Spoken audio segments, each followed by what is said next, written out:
안녕하세요. 불교 읽어주는 유나 아빠입니다. 설 연휴 관계로 지난주 한 해를 쉰 오해불이 이번 주에는 해외 불교계의 재밌는 소식으로 여러분을 찾았습니다. 가장 먼저 민간 우주 개발이 활발히 진행되고 있는 가운데 불교 또한 우주로 진출했다는 소식입니다. 최근 들어 테슬라 CEO인 일론 머스크가 보유하고 있는 스페이스X나 아마존 전 CEO인 제프 베조스의 블루 오리진 등을 들어보셨을 겁니다. 스페이스X나 블루 오리진은 민간 우주 개발 업체들인데요.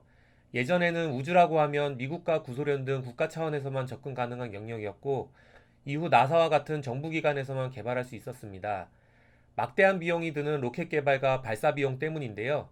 하지만 2010년대 들어서 로켓 기술과 위성 제작 기술, IT 기술들이 급격히 발달하며 민간 차원의 우주 개발이 가능해졌습니다. 스페이스X의 경우 스타링크라는 위성 인터넷망을 우주에 설치하고 있는데요. 로켓 하나당 위성 수십 개를 한 번에 발사해 수만 개의 위성을 우주로 띄워 인터넷망을 구축한다는 계획입니다. 로켓 재활용이라는 발상의 전환으로 로켓 발사 비용을 혁신적으로 감소시켰습니다. 이를 바탕으로 스페이스X는 화성 식민지 개발을 목표로 정진하고 있고, 올해부터 서비스를 시작하니 사실상 민간 우주 개발의 원년이나 다름이 없습니다. 아마존의 제프 베조스가 최근 은퇴하며 집중하겠다고 밝힌 블루 오리진은 지구 궤도를 도는 우주 식민지 개발을 꿈꾸며 로켓 발사를 꾸준히 진행하고 있습니다. 영국의 버진 갤럭틱이라는 회사 또한 비행기에서 발사하는 로켓 테스트를 진행하고 있으며 우주여행 상품 등을 준비하고 있습니다. 여러분은 우주라고 하면 어떤 생각이 드시나요? 막연한 광활한 공간? 혹은 아예 생각조차 안 하던 곳이 아니었을까요? 불과 10여 년 전만 해도 우리나라는 최초의 우주인을 러시아 로켓에 실어 보내고 무궁화나 천리안 위성 같은 통신위성 정도만 가능할 정도로 우주 진출은 걸음마 단계였습니다. 그러다 보니 체감이 더욱 안 됐다고 볼 수 있습니다. 미국이나 러시아 등은 우주 개발에 나선 지 수십 년이나 됐고, 최근 중국과 일본의 경우에는 국가 차원의 진출이 엄청나게 증가하고 있습니다. 우리 시대는 지금 큰 변화를 맞이하고 있습니다. 바로 디지털 시대의 본격적인 도래입니다. 지금까지는 디지털 시대가 아니었냐고요? 쌍방향 데이터 교환이 자유로워지는 5G와 막대한 데이터 처리가 필요한 자율주행, 사물 인터넷으로 각종 생활기기들이 디지털 네트워크에 연결되는 시대가 이제 막 열리고 있습니다. 그런 상황에서 지상통신망에 머무른 부분은 한계에 봉착하고, 그로 인해 우주 개발이 본격적으로 이루어지고 있다고 보입니다. 가장 빠르고도 체감되는 것이 불과 몇 년 전만 해도 차량에 그저 맵 데이터만 저장해서 보던 내비게이션이 스마트폰과 결합한 통신 내비게이션으로 바뀐 것이라고 볼 수 있습니다. 이처럼 네트워크로 연결되는 시대 변화 속에서 항상 과감하게 움직였던 일본 불교계가 이를 낸 것입니다. 2월 4일 포브스 재팬과 교토신문 등은 진원종 다이고지파의 총본산인 다이고지에서 민간 인공위성 개발 기업인 테라스페이스와 업무 제휴를 맺은 것을 보도했습니다.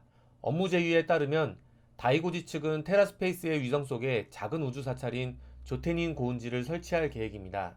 이 위성은 2023년 발사 예정인데요.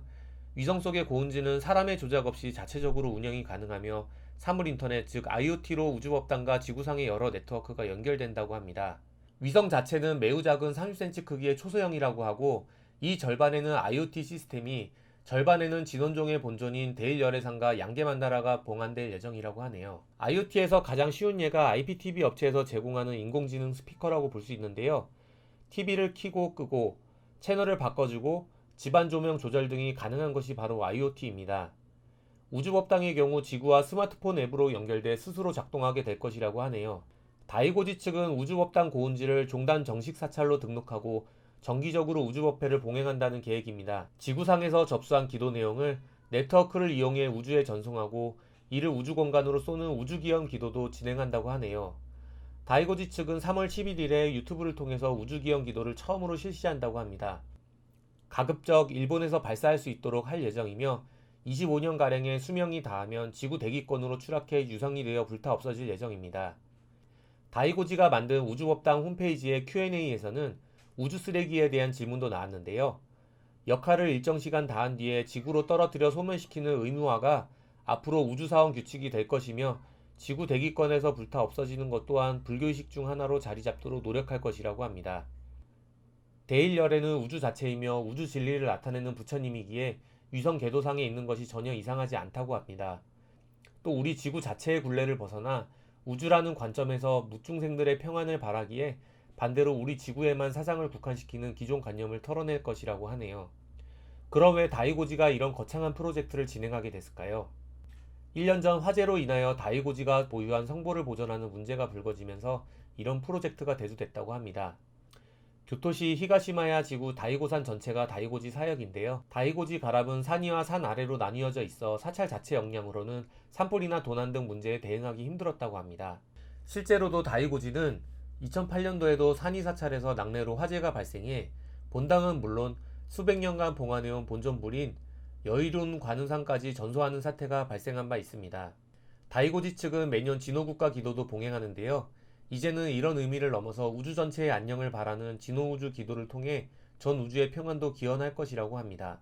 우주의 법당을 만드는 작업은 정말 파격적이기도 하지만 민간 우주 개발 업체들이 우주관광, 우주공동체, 화성 식민지 등등의 거창한 목표를 내밀고 있는 상황에서 미래에는 이런 사회가 도래한다면 정말 우주법당이 필요할 것으로 보입니다. 그리고 우주 식민지 내의 불교 전법 등도 고민할 때가 올 것입니다. 지금은 단순히 웃어 넘기는 일이지만 걸어다니며 컴퓨터를 한다는 2070년대의 일간지 사파를 보며 많은 이들이 그것은 꿈이 아니냐는 평을 했던 것처럼 조만간 우주시대가 열릴지도 모르니 말이죠. 일본 불교계의 저런 시도는 다소 우습게만 볼 수 없는 것이 변화하는 시대에 대한 종교계의 노력을 의미합니다. 저런 노력을 기울이는 종교를 어떻게 청년들이 외면할 수 있을까요? 오늘 영상은 여기까지입니다. 앞으로 우주시대를 살아갈 유나가 여러분에게 드릴 말씀이 있다고 하네요. 긴 영상 시청해주셔서 감사합니다. 구독과 좋아요 버튼을 꼭 기억해주세요.